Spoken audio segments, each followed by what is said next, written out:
Where's Michael? Thank you, Michael. One of the words I wanted to talk about today, about staying possible, there's 3 words: belief,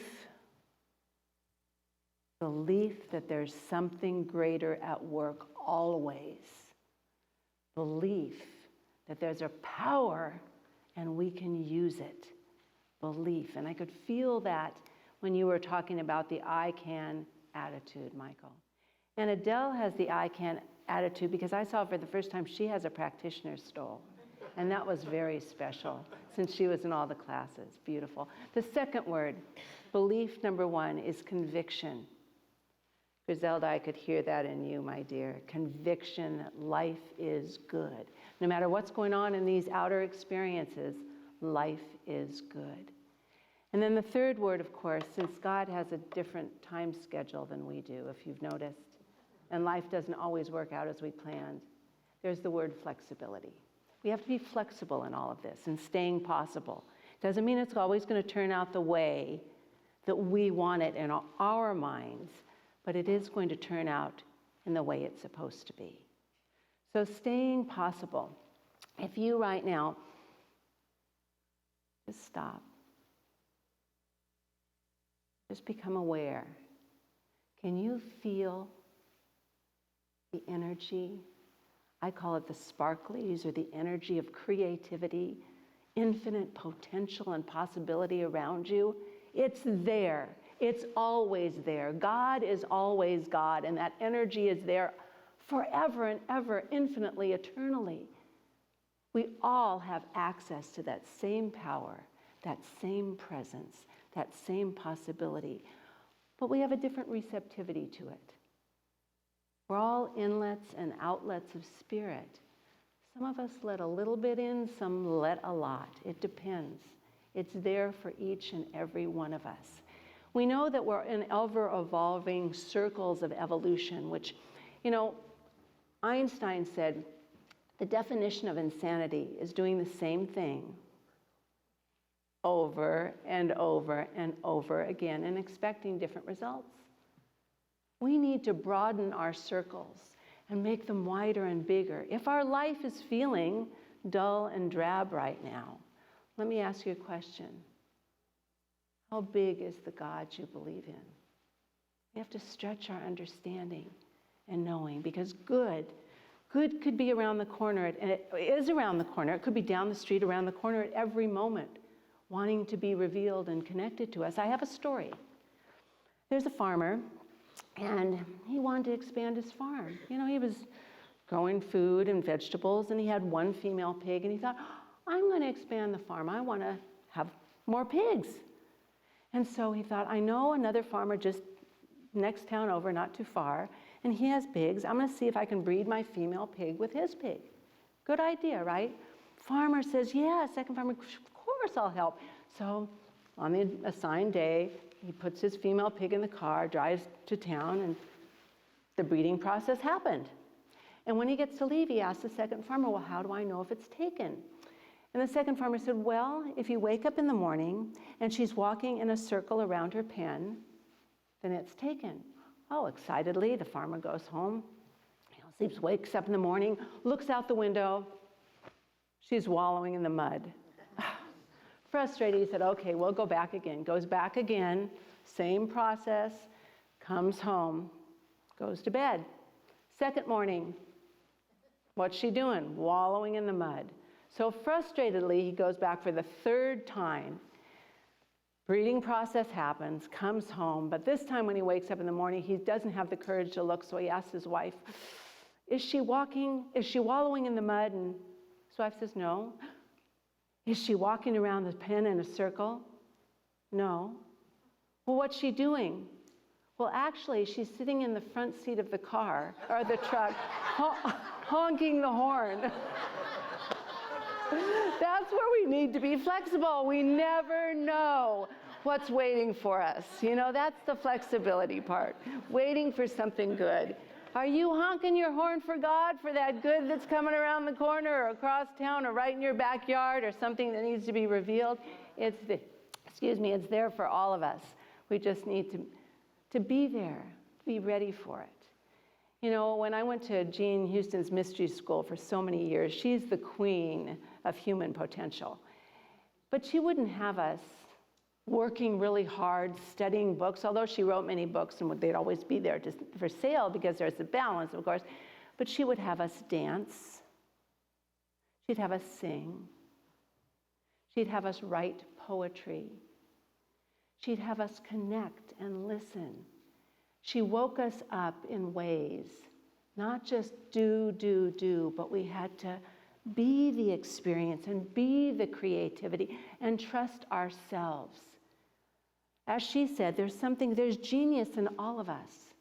And I remember this quote, again, another one from Albert Einstein. He said, let me get it right here, everybody is a genius, but if you judge a fish by its ability to climb a tree, that fish will live its whole life thinking it's stupid.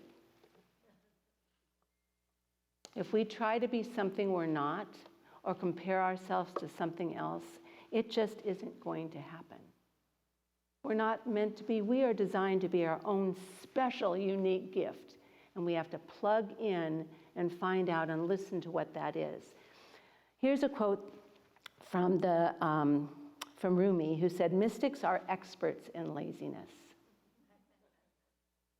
They rely on it because they continuously see God working all around them. The harvest keeps coming in, yet they never did the plowing. Come on, say something about the ways you are lazy." Well, you know, life is teaching us all the time. And I had a dream. I was in my PJs and my robe for a long time when I was home. I sprained my ankle and I had the surgery on my eyes. And I said, thank you, God, for doing it all at once, you know? So I had a dream. And I had a dream that Joe and Mike Fleischer had asked us over for dinner, and we were really excited because we loved being with them, and they're such fun company. So I get there, and I'm in my well-worn PJs and my robe.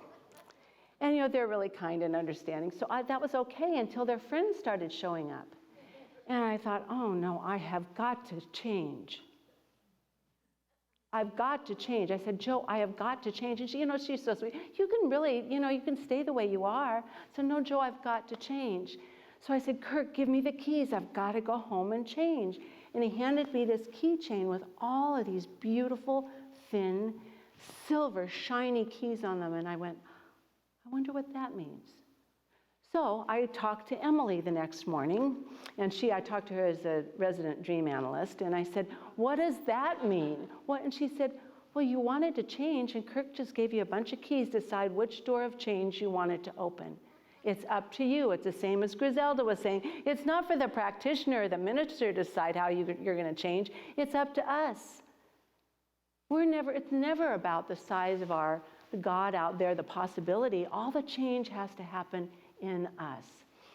Well, I don't want to leave Jim out, the other side of the Van Cleve family. So I don't want to just say, you're a fellow I talk to every week about, you know, Ernest Holmes. And Jim, Dr. Jim, even though it was over the phone, I could feel your eyes light up and your heart light up when we're talking about staying possible. And I was talking about a book that had changed really his life. He's a very accomplished electrical engineer, so he talks in language a lot of times I don't understand, but he was just said there's a book that changed his life called, was it The Prodigal Genius? And it's about Nicola Tesla. Now, how many of you have a Tesla? I know Jeff does. I want a Tesla, but I don't have one. But this is Nicola Tesla, who actually, let me read if I can, some of his qualifications. I have it here because it's pretty dang, if I can't.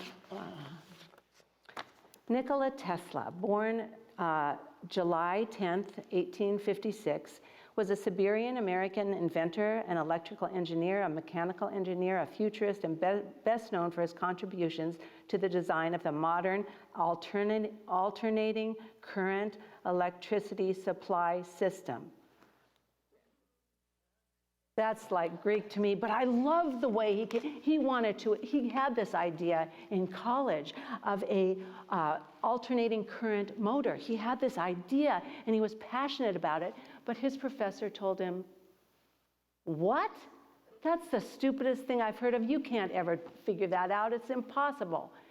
So he graduated from college, and he was on a walk one day at 22 years old with one of his classmates. He was in Budapest, I think, with one of his classmates, and he was doing what he loved the most. It was a beautiful night, just becoming sunset, and they were taking a walk, and he was doing what he loved to do. He had the hobby of reciting poetry. So he was reciting Goethe's Faust, which he loved from beginning to end, and he was in it and animated and having just a great time, unexpected, and boom, a flash of light hit him. And he stopped. And he said, nothing. And in his mind, he was getting a vision of the way this engine would work. He was getting all the parts and what they looked like and how to develop them. And he was saying to his friend, well, can you see it? Can you see it? And of course, the friend didn't have a clue what he was talking about. But when he finally came back and when the engine was finished in his vision, he picked a twig up off the ground and he drew a diagram of it. And he said, it's done. I figured it out. Flash, boom, bang, when he was walking at sunset with a friend speaking poetry. We don't know when these flashes are going to hit. And of course, he's the prodigal genius because it took him 5 years to develop funding to make this motor. But when he put it together, he didn't need a prototype. He just put it together exactly the way he saw it in his mind. And it's still working today. Ask Jeff. Still working today. So it's there for us if we learn how to listen, to be open and listen, to create the space in our life for something new. What is it you'd like to do right now that would be something different? Something that would open you up to a new possibility, a new way of thinking, to expand those circles, because there's something wonderful for all of us. We're not done, or will we ever be? Because that's the process of really being alive, is to get new ideas and inspirations. Now, I did my study and was a teacher for 20 years and loved it. And then I opened 2 businesses, this being one. That was a little harder since I really don't know much about business, but I did it. I'm done with those kind of creativity things, but in my heart and soul, there's something more. I know that for myself as I know it for you. There's something more for every one of us. So if I thought today, I've have people say to me, and this is about prayer again, say to me, well, I don't really want to pray for myself. There's so many problems in the world and so many people with bigger problems than I have. Why would I pray for myself? Have you ever felt like that? I have. I felt like that. Why would we pray for ourselves?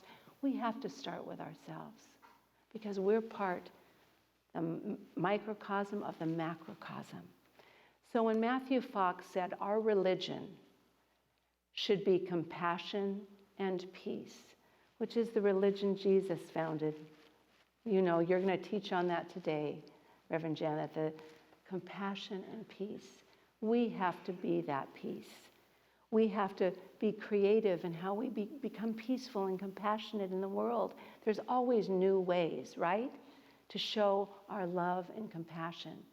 So our challenge today is how do we open ourselves up to be a pure channel for God's infinite good. We have just a couple minutes, so if you'll just take a breath, and I would love if you put your feet on the floor. I just ask people to untangle themselves so we can plug into that power for good that's ever available. And just believe in this moment that there is something more for you right now. There's something more for each and every one of us. And whatever problem we have in our life, we know because we have conviction that this power of good has an answer to everything. So just be in that place of staying open to a possibility that wants to be revealed. Something more. It may not look exactly the way you expect because God has another way of expressing. Time has a way of expressing. But being flexible and open to something greater. Allow that peace in you, that God in you be connected with the allness, the goodness, the possibilities of the infinite God of love and compassion and truth and oneness. It's there for us now. We don't have to wait. We plug in Be still and listen. So often we listen to reply. That's our ego mind wanting to argue with God or give our thoughts and ideas, but this is the listening for understanding. There's something here for me right now. Just say that. There's something here for me right now. Bigger than I appear to be. Bigger than I appear to be. And it is good. And it is mine. And I claim it now. And so it is. All right, well, I want reports this week to what good came to you, because you need to fight for it. You need to fight the ego that wants to say no. You have to fight the people out there saying you can't. You have to fight all of that to know the truth that resides in each and every one of us. With God, with good, with love, all things are possible. I know it's true, and so it is. Thank you.